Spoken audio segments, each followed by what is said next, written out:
Cancer research থেকে ভারতবর্ষের ইতিহাস কম বেশি প্রায় নানান বিষয় নিয়ে ভিডিও দেখেছেন, কিন্তু আজকের এই ভিডিওতে আমি কথা বলবো ভারতবর্ষের সর্বকালের শ্রেষ্ঠ প্যারানর্মাল ইনভেস্টিগেটর গৌরব তিওয়ারিকে নিয়ে।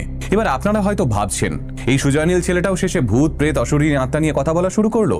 না, গৌরব তিওয়ারি মানে শুধুই ভূত প্রেত কিংবা অশরীরী আত্মার গল্প নয়। এই গৌরব তিওয়ারির সঙ্গে জড়িয়ে রয়েছে এক রহস্যময় মৃত্যুর গল্প।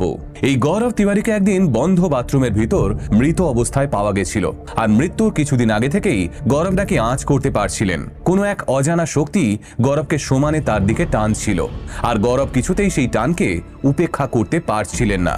কিন্তু ঠিক কি হয়েছিল গৌরবের সঙ্গে, আর কিভাবেই বা তিনি একের পর এক ঘোস্ট হান্টিং এর মাধ্যমে ভারতবর্ষের হরর আইকন হয়ে উঠেছিলেন, চলুন তাহলে আজকের ভিডিওতে আমরা সেটাই জেনে নিই।